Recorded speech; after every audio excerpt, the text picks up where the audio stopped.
I'm Chef Andrew Selz, and in this gourmet seafood segment, we're going to be featuring how to prepare a New England lobster boil. This is a great dish for the winter months, really popular over the summer months, but I'll tell you what I like to do. I love to culminate all the flavors in a true New England lobster boil. But you know, it starts with the lobster.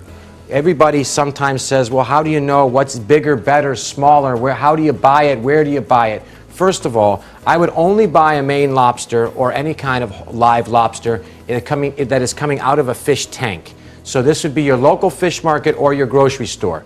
The second thing is, when you get the lobster, there needs to be movement in the lobster. As you can see, this one's giving me a little challenge here, but there has to be movement in the lobster.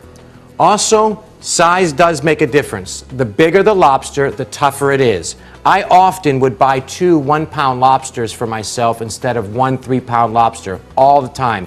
And also looking for if it is a male or female. There are 2 upper fins here. They're very soft. If they're very soft, they're a female. If they're very thick, kind of like the legs, then they're a male.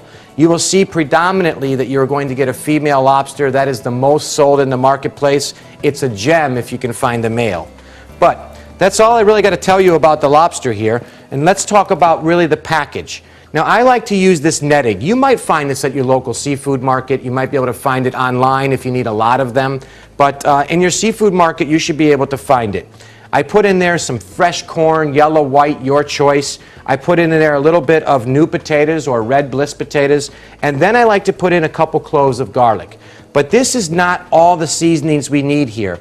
I like to take rolling boiling water. And of course, I like to put in a little shallot, or you could use some red onion or some white onion. But a little bit of shallot here, I think, just gives it, and by that's a big shallot, gives it a little bit of flavor, a little bit of black pepper, and a little bit of salt. Once again, I can't express enough, I want to taste the vegetables and the lobster. So by putting in some Old Bay seasoning or some fish boiling is just kind of killing the whole process. But that's up to you. A lot of people do put a fish boiling seasoning there. So now, with the actual net, we take the net, I've already put in my vegetables, and I fold the net backwards the best I can. And because the lobster actually has so many sparks and so many sharp ends to it, what I like to do is fold the tail under and feed the lobster into the net backwards. This will prevent you from getting snagged up on the pointy ends and the claws and the top of the head. So, we put the lobster in like so. We give it a nice twist, just like any other bag. We give it a little tie. It doesn't get any better than that, ladies and gentlemen.